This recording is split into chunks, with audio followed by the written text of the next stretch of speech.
Excelente noticia, amigos suscriptores. El presidente Gustavo Petro habla sobre los subsidios que se estarán dando este año. Acá en el canal esta información y como siempre les digo, para estar al día con los pagos y subsidios, suscríbete y comparte esta noticia. Dios te bendiga. Muchísimas gracias, estimado ministro. Tiene el uso de la palabra la directora de Prosperidad Social en encargo.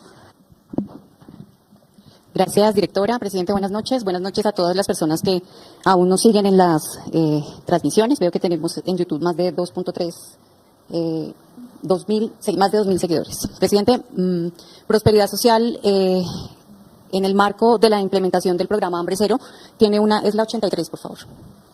Tiene una de las líneas más importantes desde el enfoque de dos grandes macrometas de este gobierno. Una está relacionada con la superación de la pobreza y la segunda está relacionada con la lucha contra el hambre. Desde la llegada a Prosperidad Social iniciamos un proceso de transformación del Sistema Nacional de Transferencias para que, de acuerdo a la instrucción del señor presidente, Prosperidad Social realice la transferencia a las personas que más la necesitan y de manera complementaria empiece a generar todo un ejercicio de generación de ingresos. Si quieren me prestan el control y yo puedo ir. Entonces, en esta presentación, señor presidente, usted va a ver la transformación que ha tenido las transferencias monetarias de lo que conocimos originalmente como aquellos subsidios exclusivamente como el único camino que había en gobiernos anteriores para atender la superación de la pobreza. Hoy estamos enfocados, de acuerdo a su instrucción, además de entregar esta transferencia a quienes más lo necesitan, a construir con las comunidades y con los territorios la generación de ingresos en sus territorios. En la transferencia Hambre Cero, señor presidente, tenemos dos modalidades, las transferencias monetarias y la transferencia en especie. Durante su gobierno, presidente, se han invertido 36,8 billones. Esto significa que en comparación con el gobierno anterior, este gobierno aumentó la inversión social en 24,22%. Esto es muy importante porque esto nos permite llegar a todo el territorio y nos permite además llegar a las personas que más lo necesitan. Aquí hay un tema muy importante, presidente, que aunque estamos hablando de hambre, estas cifras y el cumplimiento de estas metas del programa de gobierno nos permiten demostrar que no solamente estamos superando la pobreza, sino también garantizando el acceso a los alimentos. Porque la mayoría de personas que son beneficiarias de las transferencias monetarias, que se entregan por parte de Prosperidad Social, el recurso lo invierten en el acceso a los alimentos. Entonces, tendremos en el Plan Nacional de Desarrollo dos grandes macrometas. En términos de pobreza monetaria, el Plan Nacional de Desarrollo nos planteó un reto de disminuir la pobreza monetaria en 3,8 puntos porcentuales a 2026, pasando del 39,7% en el 2021 al 35,9% del 2026. A hoy ya superamos esta meta. De hecho, desde el 2023 hemos superado la pobreza monetaria y estamos muy cerca de superar la pobreza monetaria extrema con los cambios que estamos haciendo, principalmente con el pilar solidario. Doctora, es que a mí me parece esa meta chichipata. Sí. Eso la meten los funcionarios en el proyecto del plan de desarrollo, pues para no trabajar tanto. Y los congresistas le hacen caso y lo aprueban. Pero bajar del 39 al 35 en 4 años de pobreza monetaria, que no ha salido todavía la estadística, de 2024 creo que se saldría. Me dijeron que en junio o julio. Pero eso no es ningún gran logro. Tiene que disminuir más. Así es. Y este es otro dato clave porque mide la pobreza. La pobreza es un conjunto de medidas que van expresadas en el indicador. Es de las cifras que vale la pena publicar. Tampoco no la publica la prensa. Ya se sabe por qué. En la prensa siempre repiten que Bogotá Humana tuvo un mal administrador, el alcalde. Que mal gerente, dicen. Solo piensan en capital, entonces en gerentes. Pero nosotros redujimos, ahí hablábamos de pobreza multidimensional, que tiene que ver más con las alcaldías, a la tercera parte de la pobreza. De 12 a 4,7. Todavía no llegamos a 4,7. Hubo creo que un año ahí raro y volvieron a 5 en pobreza monetaria. No sabemos el año pasado en Bogotá, pero a nivel nacional, aunque es exitoso porque se redujimos pobreza.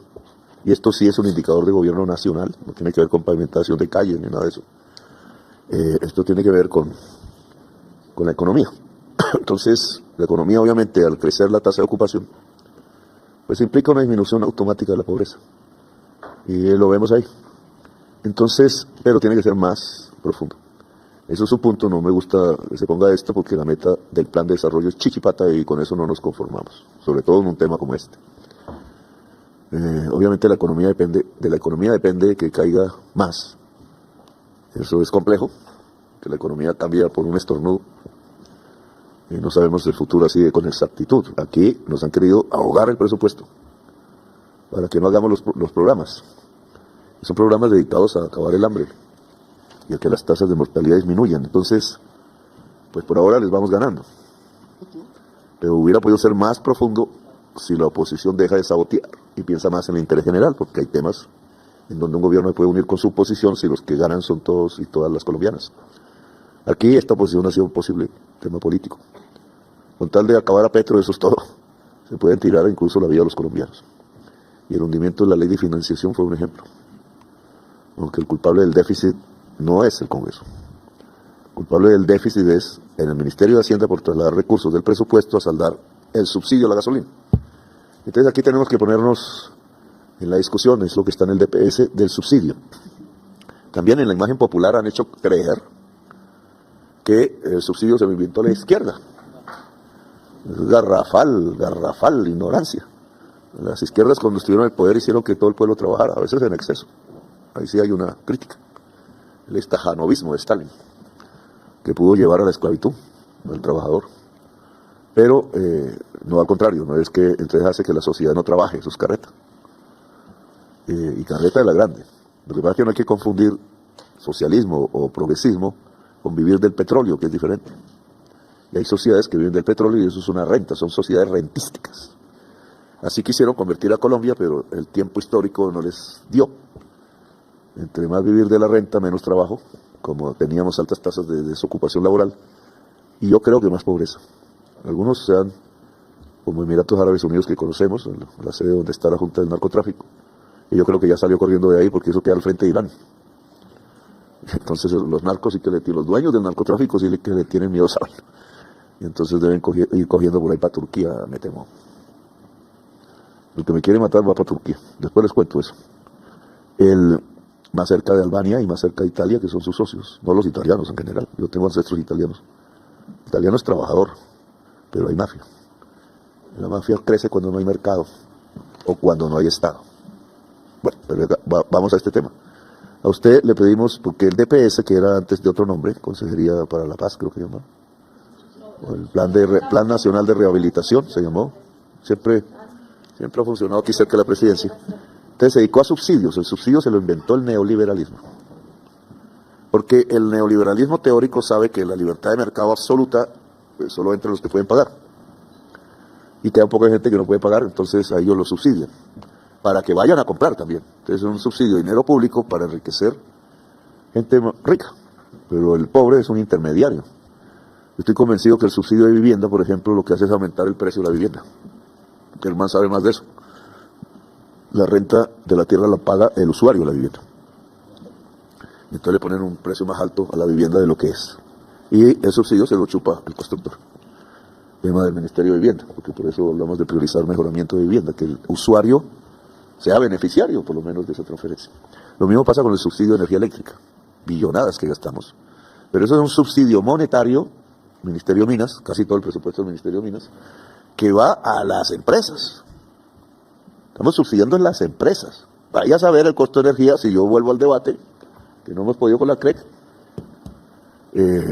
Y cuando la CREC puede, entonces le tumban los decretos, las resoluciones del Consejo de Estado o los consejeros. Es que hay un precio rentístico, no capitalista, no por su costo de producción, que en este caso es de generación, sino por el precio del más ineficiente, que es el del gas. Y por eso la UME no saca los del gas y saca a los de la energía limpia, porque todo eso está filtrado por el dinero. Dinero y mucho. Por eso ese negocio está mejor que los bancos. Con una fórmula como la que tienen en operación, el más ineficiente por el precio, por eso está bien Ricardo. Él lo explicó hace más de 2 siglos. Y la renta ricardiana es lo que tiene en energía eléctrica. Pero eso es difícil explicarle al pueblo, y entonces el pueblo ahí queda confuso. Y toda la fuerza de los generadores, que son los que se quedan con la renta, y sobre todo los generadores a partir del agua, la energía más barata de Colombia, pero ganan la tarifa del más ineficiente, o sea, el del gas importado, y hay un señor que está haciendo un platal con el gas importado, porque cobra por encima del precio internacional. Entonces, ese subsidio termina siendo a los generadores, no a los usuarios. Cuando decimos, volvemos al subsidio especie y en paneles solares, ahí dicen que no, y no lo hacen. Y si lo dejamos en manos de ellos, no va a haber paneles solares, igual que la UME. Y no va a barata la energía eléctrica para los sectores más pobres. Y ese es un esfuerzo de este gobierno. Pero fíjense cómo los subsidios son en realidad puentes para ordeñar el presupuesto nacional por los más ricos de la nación. Entonces, usar un sistema de subsidios, yo dije aquí, pues sea para la gente que físicamente no puede trabajar. Hay varios grupos, pero los más importantes son los viejos y los niños. ¿Quién se le ocurre poner a trabajar a los niños? Aunque aquí habría ciertos capitalistas de dickensianos que ya se mostraron en este debate de la reforma laboral que no les daría ninguna pena poner a los niños a trabajar también. Eso se acabó en Inglaterra, que fue donde hubo capitalismo del siglo XIX, incluso del siglo XVIII, porque empezó con la revolución industrial. Entonces aquí, a tener estos dos grupos, niños y viejos, pues hicimos aquí una experiencia. Entonces los viejos, reforma pensional, creo que va bien, para lograr cobertura total entre pensión y bono, el bono disminuyendo en el tiempo, la pensión como derecho, no es un subsidio. Estos derechistas, amigos de Hitler, y Hitler mataba a los viejos, eran los primeros, y mataba a los niños en las cámaras de gas, judíos y socialistas y muchos otros pueblos. Y entonces sigue esa ideología en el aire. Y entonces mire todo el trabajo que nos tocó hacer la reforma pensional para poderle dar un bono pensional a los viejos. Y miren el estancamiento que yo quiero que se mueva del cuidado de los niños. Pero al ICBF, muy neoliberales, le hicieron tercerizar, pusieron a encontrar fundaciones ahí que son de los politiqueros, o los votantes de algunos, y ya varios niños fueron violados por un profesor. Y ahí sí la prensa dijo del ICBF, pero no dijo que lo habían privatizado y era una fundación. Parece que el señor violador era novio de la dueña. Y todo eso alimentado con el dinero público. O sea, un subsidio a la violación. Todo lo contrario pero es porque tercerizaron. Yo le he pedido a la directora del ICBF que me ponga de directoras a las mejores madres comunitarias de cada departamento. Y por lo menos sabemos que por experiencia saben cuidar niños. Y del ICBF, ya aprobamos en la reforma laboral que se vuelven empleadas.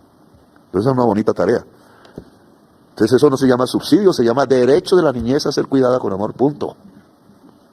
Los neoliberales, entonces si pusieron subsidios es para la gente pobre que puede trabajar, porque saben que no les van a dar empleo.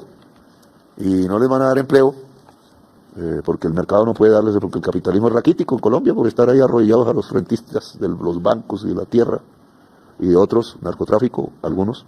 Pues no se desarrolla el capitalismo, no se desarrolla el empleo y entonces el Estado subsidia. Subsidió a las empresas más ricas de Colombia en tiempos del COVID, gobierno Duque. Al sistema de transferencia monetaria hay que darle la vuelta.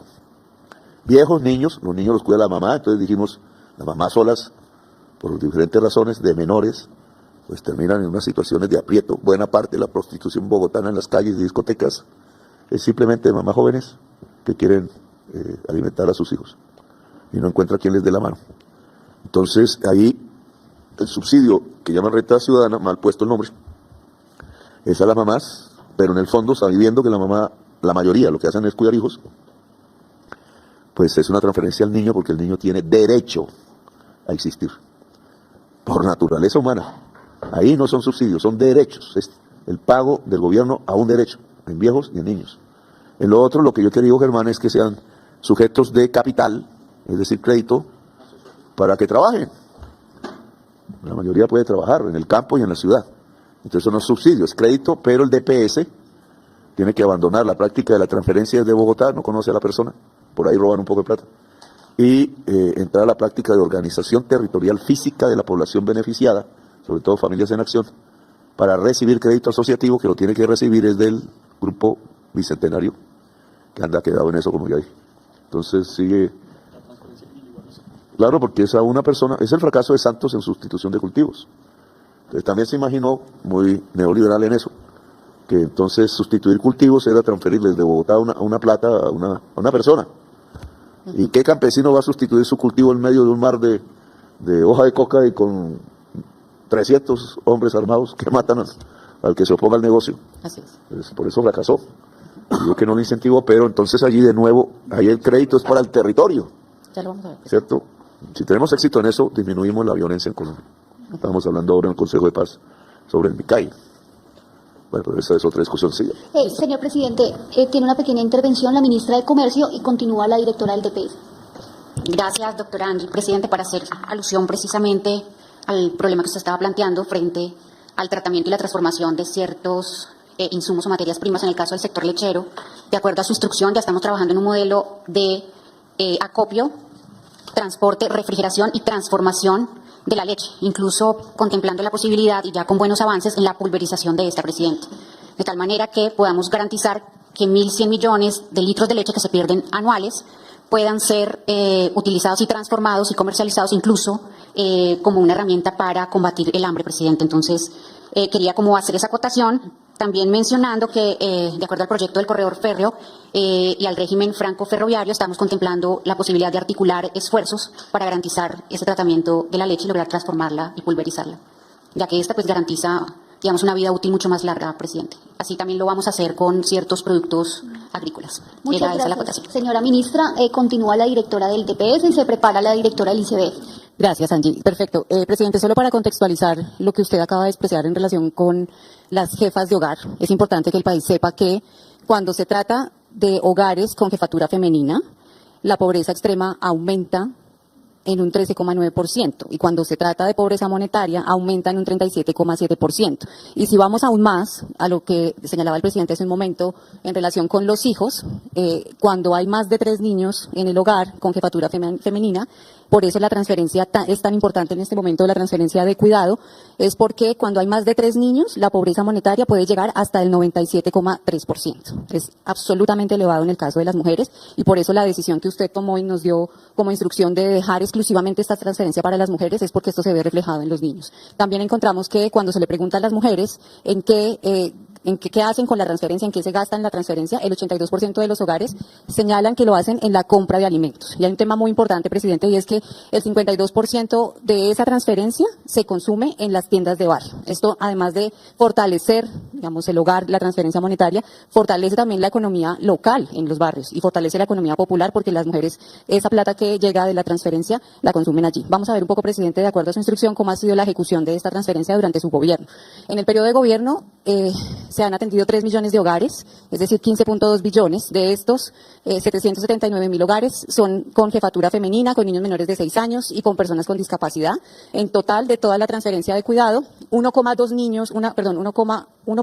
millones de niños han sido beneficiados con esta transferencia. Como observan en el mapa, presidente, tenemos en esta línea de valoración de cuidado una atención diferencial en ciertos departamentos. En Córdoba, en La Guajira, en Chocó, en todo el Pacífico también tenemos prioridad, y donde está un poco más oscuro, en morado, tenemos Casanare, Bichada y por supuesto toda la Amazonía, que es donde las cifras de hambre también requieren mayor atención. Están recibiendo 500.000 pesos, estamos en una ejecución promedio por la fecha del año de un 37%, y también la unidad de gestión de riesgo, al lado de esta transferencia, ha realizado transferencias en casos de ayuda humanitaria por situaciones de crisis ambientales y demás, alrededor de 388.000 ayudas humanitarias, también por 500.000 pesos.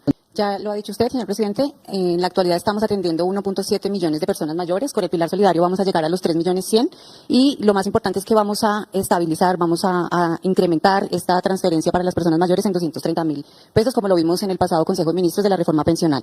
Este es un poco el mapa en relación con las personas mayores de la distribución de la transferencia monetaria. Actualmente 1,7 millones son los beneficiarios. Estamos donde los departamentos más oscuros son donde tenemos una atención diferencial, donde tenemos una priorización para las personas mayores. Tenemos un monto diferencial a las personas mayores de 80 años de 225.000, que como digo, con el Pilar Solidario serán 230.000. Y paralelo a esto, señor presidente, aquí quiero que hagamos una reflexión en la misma línea que usted planteaba hace un momento, y es que las transferencias, de acuerdo a la instrucción de este gobierno, actualmente están dedicadas para quienes no pueden trabajar, es decir, madres y personas mayores exclusivamente. De acuerdo a esa instrucción, desde el 2024 hemos venido avanzando en la atención a aquellos hogares en pobreza extrema que no tienen barreras de acceso al mercado laboral, o que por su composición familiar o por la edad de sus integrantes pueden ser atendidos mediante otras líneas de prosperidad social que están encaminadas a la inclusión productiva. Esto, en concreto, estamos hablando de 2,2 millones de hogares en Colombia. Nosotros a estos 2,2 millones de hogares hemos venido diseñando una estrategia del sistema de transferencias desde una perspectiva de inclusión productiva. Esto básicamente, ¿qué es, presidente? Son cooperativas territoriales y una gran cooperativa nacional que estamos conformando, que lo que busca es que aquellas personas que tienen una iniciativa productiva, en el caso, por ejemplo, de las personas que se dedican a la confección, que se dedican a los salones de belleza, etcétera, que tienen un negocio propio, puedan hacer parte de esta gran cooperativa cooperativa multiactiva y las que se puedan conformar a nivel territorial también tengan el apoyo por parte de Prosperidad Social. Aquí está el cambio en la atención a lo que usted señalaba hace un momento de la necesidad de que quienes pueden trabajar lo hagan y quienes puedan generar sus ingresos, el gobierno les pueda apoyar en el fortalecimiento de sus iniciativas productivas. Para eso, la ruta que hemos definido en Prosperidad Social, de acuerdo a su instrucción, es, en primer lugar, las transferencias monetarias para quienes no pueden trabajar, más las transferencias en especie, esto es, unidades productivas, economía popular y paquetes de alimentos, acompañamiento de Prosperidad Social en la asistencia técnica y la inclusión financiera y, por supuesto, obras de infraestructura que nos permiten el fortalecimiento territorial, como plazas de mercado, como los puntos de abastecimiento solidario. Todo esto nos da igual hambre cero. Digamos, esta es la ruta estratégica que estamos desarrollando en Prosperidad Social, que recoge toda la población, ya no directamente a esos hogares que pueden generar ingresos con una transferencia, sino con un acompañamiento a través de unidades productivas y del fortalecimiento de la economía popular. Los centros de abastecimiento, que es un tema del hambre. Es decir, como los gobiernos dejaron que el abastecimiento fuera privado, los comerciantes venden donde se puede vender. Entonces la comida llega a donde hay alguna capacidad de pago. Pero las zonas de pobreza que no tienen capacidad de pago no tienen abastecimiento.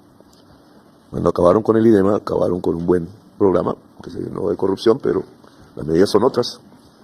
Y pues quedó la población pobre, vulnerable al hambre. Entonces, los puntos de abastecimiento del Estado que comenzamos a poner deben estar donde está el hambre. Ojo con eso. Porque se pueden volver botines electorales y se ponen de acuerdo al criterio del político donde están sus votos y no necesariamente donde están sus votos está el hambre. Entonces la prioridad es el mapa del hambre, que ya lo tenemos. Ahí debe haber puntos de abastecimiento. En el diseño de ustedes hay restaurante, hay venta de bienestarina gratuita con productos nacionales. Ese es un cambio que hicimos para que ayude al campesinado. Todo el gobierno, incluido el ejército, el ministro de Defensa y la policía, que son grandes compradores de alimentos, y que nosotros aumentamos la compra de alimentos porque no les daban comida, y nosotros aumentamos la comida. Hay que auditar, porque la comida debe haber crecido sustancialmente en los regimientos y en los sitios de combate incluso. Entonces, y ahí pusimos el presupuesto. Ahí, Germán, no sé, como no hemos podido ver el presupuesto bien, una de las prioridades que nos trazamos fue llevar a salario mínimo la remuneración mensual del soldado, el que se llama regular, que es el que presta servicio. Porque si la familia del soldado está bien, él tiene más voluntad de combate en sitios donde sus oponentes se ganan 3 millones, que les paga el narco. El tiempo de los guerrilleros sin salario dejó de existir hace tiempo, porque ahí es mercenarios pagos. Entonces, no todo será así, pero así es. Un soldado que le pagan 300,000 pesos, que fue cuando yo llegué, con otro allá uniformado con fusil tratando de matarlo, y el otro gana 3 millones. Entonces ahí la pelea está perdida. Y una forma de ganar es que ese soldado al menos tenga dignidad. Entonces comer es parte de ello, comer nutritivamente. Y no estaban comiendo bien. Por eso apareció el tema del pollo en esos malos relatos de los llamados falsos positivos. Es hambre. Y entonces el que haya comida bien, suficiente, y un soldado demanda comida porque está en plena actividad física y es joven, pues dejarlo sin comida es condenarlo. En esos sitios de abastecimiento dijimos que la bienestarina se entregaba gratis, pero es en las zonas del hambre. Bienestarina con yuca y sacha inchi. Lo estaban haciendo con harina de trigo y eso tocaba importarlo de Canadá, arruinando campesinos colombianos. Y esta bienestarina, mamá, tiene con chontaduro, alimento en polvo precocido a base de harina de soya, que ojalá se produzca, ministra, en Colombia. Harina de arroz, harina de yuca, harina de chontaduro, leche entera en polvo ya viene importada, porque no hay leche en polvo aquí. Si hay algo, aceite de maíz en polvo, hay que ver de dónde viene ese maíz, y harina de sacha inchi. Total es que aquí hay productos en tierra, bienestarina líquida de mi tierra con pulpa de mango. Ahora el mango se estaba acabando aquí, menos mal que lo rescatamos. Valledupar no, con esos huecos de carbón están dejando, fíjese, está en la lista de los que crece el hambre: carbón y latifundio improductivo. Bueno, es un pueblo de agricultores. Desviaron el camino, muy rico vivir de las regalías del carbón, la política vive de esa vaina. Y los paras también. Drummond, el señor Drummond. Y, bueno, pero Aquí el tema es que esos bienestares, llamémoslo así, de alimentación, dispensarios de alimentación, tienen que tener comida de otras partes de Colombia, porque son zonas del hambre, en general ahí no se produce comida, y por tanto un circuito público para llevar comida. Esos circuitos pueden ser cooperativas también. Entonces la necesidad de cooperativizar campesinos, incluso con camiones para quitar intermediarios, nosotros podríamos dar los camiones, ojalá de energía más limpia posible, no hay muchos, podamos abastecer donde hay hambre. Ese es el objetivo. No me pongan eso donde no hay hambre. Así es. Perdemos el esfuerzo. Bien. Entonces, presidente, para continuar, rápidamente quiero contarle que para atender esos 2.2 millones de hogares, Prosperidad Social tiene como estrategia la transferencia en especie con programas que lo que buscan es que los hogares tengan en su propio predio, en su finca, en su lugar de residencia, huertas comunitarias, insumos y herramientas para proyectos productivos, mejoramientos de hábitat, fortalecimiento social y comunitario. Y hasta este momento, presidente, hemos entregado 600.000 especies menores en todos estos hogares. Esto ha permitido que ellos tengan acceso a leche, a huevos, apoyo directamente en su hogar, y hemos entregado 148.000 paquetes de alimentos que ya Astrid va a contar rápidamente. En la siguiente línea, como usted lo menciona, presidente, tenemos la estrategia de los 150 puntos de abastecimiento que avanza muy bien. Esta es la distribución geográfica, presidente, está tomado con base en el mapa de hambre en el país. Solo para poner un ejemplo, en el caso de Chocó tenemos 11 puntos de abastecimiento solidario en todos los municipios PEDET. En el Cauca tenemos 17 puntos de abastecimiento solidario. El estado actual de este proyecto, empezamos entrega desde a partir del mes de octubre y a diciembre debemos haber entregado 105 puntos de abastecimiento en el país. Esta es una estrategia muy importante que estamos articulando con el Ministerio de Agricultura, con el ICBF y con el Ministerio de Igualdad. Es una apuesta importante para llegar a todos los municipios que usted bien señala, son municipios que hoy tienen cifras elevadas de hambre. Y esta estrategia, presidente, es la que estamos desarrollando para el 2025, que tiene que ver con el fortalecimiento de 2.000 tiendas solidarias que de manera complementaria van a llegar a fortalecer los puntos de abastecimiento solidario. Para el 2025, presidente, del presupuesto general del 2025 no vamos a dejar recursos para paquetes de alimentos, sino que los vamos a transformar en bonos de alimentos canjeables que las personas podrán cambiar en la tienda del barrio. Esto no solamente con el propósito de que puedan acceder a los alimentos, sino que también aquellas tiendas de barrio donde crecimos la mayoría de integrantes de este gabinete puedan asistir y cambiar los bonos en estos lugares. Obviamente esto hace parte del circuito de distribución de alimentos que tendremos con los puntos de abastecimiento.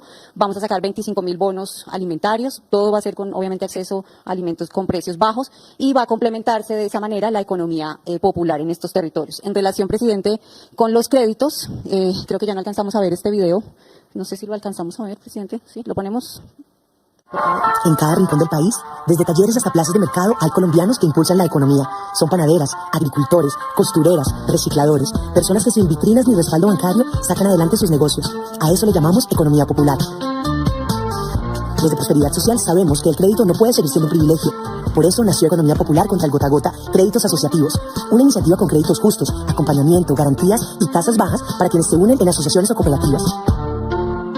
En Colombia existen aproximadamente 5.2 millones de unidades de economía popular, incluyendo micronegocios, trabajadores por cuenta propia y unidades familiares de producción. Estas unidades representan el sustento directo de al menos 3.1 millones de hogares. Por eso hicimos equipo con el Fondo Nacional de Garantías y con el Banco Agrario, invirtiendo más de 70.000 millones de pesos para respaldar hasta el 90% del valor del crédito y destinando 37.500 millones para compensar el 7% del capital como incentivo al buen pago y apoyo para hacer realidad los proyectos.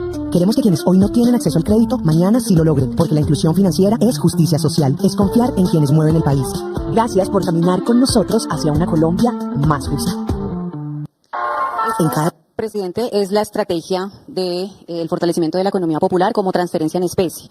Esta alianza la hemos hecho con el Grupo Bicentenario, principalmente con el Banco Agrario y con el Fondo Nacional de Garantías. Ya, presidente, están listos, como le informé en el Consejo de Ministros anterior, 4.800 créditos para cooperativas, créditos que llegan hasta los 113 millones para el fortalecimiento de las iniciativas productivas. El departamento que más se inscribió en esta convocatoria de cooperativas fue el departamento de Nariño, así que estamos, presidente, ya listos para ir con usted a hacer entrega de estos 4.800 créditos para las cooperativas que hoy ya tenemos listos para entregar. Nuestra meta es que en 2025 podamos entregar 10.000 créditos. Con estos 4.000 hacemos la primera fase y esperamos que en septiembre podamos implementar la segunda fase de los créditos con el Banco Agrario. Esto, en efecto, también es producto del trabajo de nuestro ministro de Hacienda, que ha apoyado toda esta línea de prosperidad social, porque lo que tenemos principalmente en relación con los créditos es que a las personas que están en condición de pobreza simplemente no les prestan. O sea, no hay posibilidad de que les presten, y la tasa de usura en la economía popular llega hasta el 60 y el 80%. Esto es un tema que no podemos pues controlar, porque están las tasas del Banco de la República que tampoco ceden, pero el Gobierno Nacional con el Grupo Bicentenario y el Banco Agrario ha hecho un esfuerzo para que esta tasa sea el 18% anual. Entonces, estas cooperativas ya están, presidente, en marcha. Para que usted sepa, esta es una línea muy importante que Prosperidad ha venido trabajando silenciosamente, pero que, como usted lo dice, ya esto debe ser público y el país lo debe conocer. También tenemos en alianza con la DIAN, que este es un tema muy importante para las mujeres que se dedican a la confección, principalmente las mujeres.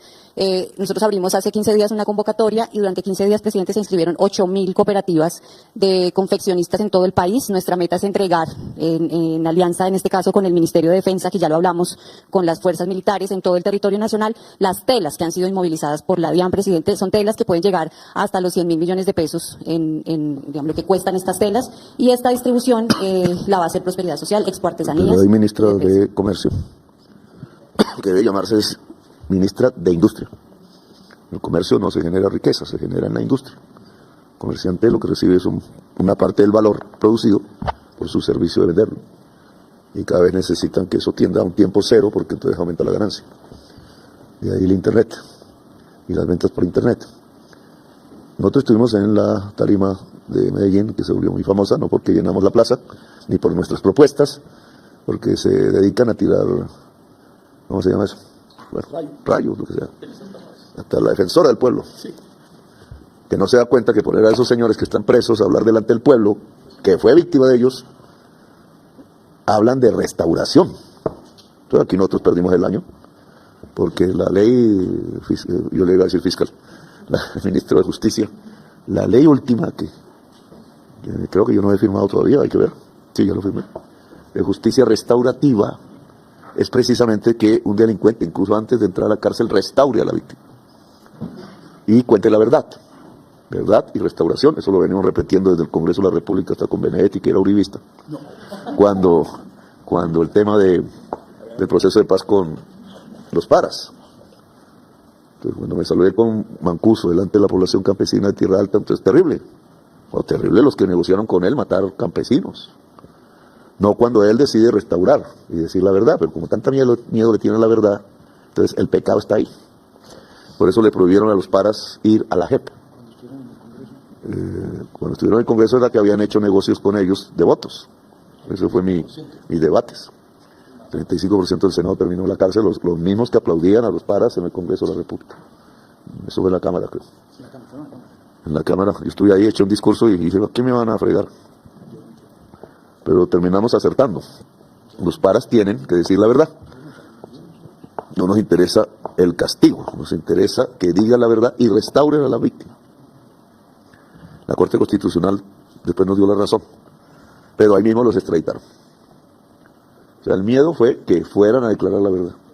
Cuando llegaron a Colombia después de los años de la extradición, entonces cambiaron la doctrina jurídica. Y no pueden ir a la JEP cuando el acuerdo de paz con la FARC dice es el tribunal de cierre de la verdad. Y por eso hasta los narcotraficantes deben ir a la JEP. Aquí los que no quieren que se sepa la verdad, entonces no quieren hablar de verdad ni de reparación. Me extrañan las palabras de la defensora, porque lo que hicieron las personas presas que fueron a la tarima de Medellín fue hablar de su restauración ante las comunidades que fueron víctimas. Entonces, ¿de dónde sale el discurso de que eso es malo? La restauración es mala, la verdad es mala. Entonces, los que se aliaron con las bandas delincuenciales para conseguir votos y lavado de activos, que sí son buenos porque ahora salen a criticar, no están criticando que hablaran delante del pueblo, están buscando que no digan la verdad. Ahora nos creyeron bobos, como si no hubiéramos pasado ya 10 años por este asunto. Lo que tiene que lograr este gobierno es que digan la verdad, porque la verdad es parte de la indemnización o restauración. Y es justicia restaurativa lo que buscamos. Y eso es lo que creemos que va a pasar con la mesa de Itagüí, que se expresó ante el pueblo de Medellín. No estamos negociando votos con ellos, como dijo la prensa. El ladrón juzga por su condición. Aquí, en esto, ministra de Industria, dijimos en esa misma manifestación, no lo contó la prensa, que como estaban diciendo que no iban a cumplir la reforma laboral y se escudan en la pequeña y microempresa, todas esas confeccionistas, y aquí hay ya, ¿cuántas? 8.000 en todo el país, pero solo hay 8.000 en Antioquia, se puedan asociar libremente, no les decimos quiénes, y recibir crédito asociativo para la industria, Germán. Los indicadores de industria manufacturera en Medellín es crecimiento alto. tiene la tasa de desocupación laboral más baja de las capitales de Colombia. Eso ha ayudado a bajar el homicidio. Es gracias a que frenamos contrabando a costa de nuestras vidas, porque el señor Diego Marín, y no hemos recibido respuesta pública de por qué quedó libre. Un gran infiltrador del Estado, de la Fiscalía, de la Polfa y otras cosas, de la DIAN. Pero el señor quedó libre, Portugal. He hablado con los portugueses y me dicen, es un tema de nuestras normas por tiempo de habeas corpus. Pero el Estado colombiano no se movió. El Estado colombiano es la Fiscalía, que nunca lo investigó realmente. Y entonces, ¿qué está pasando? ¿Por qué se demoraron en traer al Pitufo, como había pedido el presidente, y de acuerdo a la boleta de captura internacional que se le puso? Ahí el gato enmochilado. Y hay que averiguar exactamente, que nos lo digan, por qué el señor Diego Marín, el mayor contrabandista de Colombia, no quiero decirles en qué anda su hijo, porque sería terrible y no tengo pruebas todavía contundentes. Entonces está libre y afecta a estas señoras, porque trae por contenedores centenares por el puerto de Buenaventura nuevamente, por donde sale la cocaína, la Junta del Narcotráfico, y por eso las mal llamadas disidencias de Iván Mordisco les ayudan, y el Clan del Golfo, porque también sale por Urabá, pero son funcionales a estos narcotraficantes que son los dueños de eso. Y su lavado de activos se hace a través del contrabando, es decir, el narcotráfico causa su daño en sangre y el regreso para volver pesos daña toda la industria. Uno de los motivos por el cual crece la industria de confecciones y calzado es que golpeamos transitoriamente al contrabando. Entonces, ministra, yo le he pedido a usted que se formen zonas francas populares, de tal manera que, por ejemplo, estas señoras que se localizan en ciertos barrios no paguen impuestos por importaciones, paguen menos impuestos en general, que es una zona franca, se la dieron todas a los más ricos de Colombia, no pagan impuestos. Y por eso el Estado colombiano es injusto, los amigos de los presidentes. Y aquí yo quiero que sea para gente manufacturera, incluso en zona rural. ¿Por qué no ponemos una zona franca junto a la frontera colombo-venezolana en el Catatumbo? Y entonces no pagan ni por comprar insumos ni por vender productos. Eso mismo había que hacerlo en Barranquilla. Pero mi funcionario de la DIAN no pensó muy revolucionariamente. Entonces les prorrogó la zona franca y todos felices. Germán, que el Banco de la República no baje la tasa de interés real es lo que está enriqueciendo a los ricos de Colombia. Porque son tenedores de bonos. Y al pagar usted la transferencia bancaria a los tenedores de bonos, pagándole los intereses, pues los berracos están chupando el presupuesto nacional. Por eso están felices, pero quieren tumbar al presidente. Y eso es injusto, porque el presupuesto nacional debe ir a la gente más pobre. Al primero es el último, no el banquero. Y entonces tenemos un grave lío, porque el Banco de la República está apoyando a ese sector más rico del país, rentísticamente, no porque pongan empresas, sino porque reciben el billetico de la tasa de interés de los TES. Y ese dinerito bien podía salvar pobres. Entonces, estas confeccionistas del calzado, de la tela y otras manufacturas, y en el campo otras ramas, se les puede beneficiar con zonas francas en algunas partes. Hay que quitar el contrabando, si no prosperan. Nos mata cualquier mercadería china vendida por debajo del precio en China, porque se lavan activos con eso. Y, entre otros, el software del puerto de Shanghái, que creo que es de los mayores del mundo, que yo fui a visitar. Y pregunté de cara al interés nacional cómo hacen para saber que en los contenedores no haya cosas raras. Y entonces me dijo el presidente de la empresa esa, que es pública, todo es automático, me dijo, con un software de inteligencia artificial. La ministra del Transporte, yo creo que nos toca meterle mano a los puertos. No creas que con personal público lo que creas ahí es otra DIAN. Pasa lo mismo que está pasando hoy con la DIAN. La DIAN dice por el escáner qué contenedor se pasa por ahí y cuál no, ¿cierto? Entonces la DIAN está ayudando a contrabandistas. Y eso ya lo sabemos, incluso con nombre propio de algunos funcionarios que alcanzaron a trabajar en esta administración. Y yo creo que hay quienes siguen. ¿No? Si esos software existen, pues pongamos eso, hermanos, por lo menos con doble control, privado y público, y con los softwares en ambos lados, para que hayan dos controles, y por tanto un control mutuo. Y eso nos puede ayudar a lograr que por los puertos no entre contrabando y no salga cocaína. Sale cocaína, entra contrabando y armas. Entonces el puerto se nos está convirtiendo en el tránsito de lo peor. Y eso es para el Ministerio de Transporte, que tiene a su cuidado eso. Pero el Ministerio de Industria tiene a su cuidado las zonas francas. Hay que cooperativizar. Eso está en una pequeña entidad del Ministerio de Trabajo, porque a los gobiernos no les interesan las cooperativas, porque como dijo Cabal, en la cooperativa está Satán. Y se le olvidó que la mayoría de la humanidad vive en este planeta ayudándose, no peleándose entre sí. Cuando pelean entre sí es que se pone en riesgo. Entonces esto, el neoliberalismo no sirve para nada. Lo que hay es guardarlo en una caneca de la basura y leerlo en los libros. Aquí estamos saliendo de eso, pero nos cuesta muchísimo. Entonces, esa cooperativización, zonas francas, estrategia anticontrabando, son fundamentales incluso para vencer el hambre en Colombia. Y por eso las mamás de las confecciones que eran de Familias en Acción, pues, o podrían ser confeccionistas, porque saben, hay que asociarlas en cooperativas. Tú dices que ya tienes 2,2 millones de personas en cooperativas multiactivas, pero aquí se necesita una política industrial. Bancoldex, además de ayudar a industriales exportadores con crédito barato, debe darle crédito a asociativos, y eso significa que Bancoldex se endeude y deje de ser ahí una cosa pequeñita que no sirve para mayor cosa. Eso no lo hace un gerente, él cambió, yo lo sostuve, pero ahora no tiene una cabeza clara, digamos, hay que mirar. Es otra vez el grupo Bicentenario. Siga, ¿de dónde está hablando? Sí.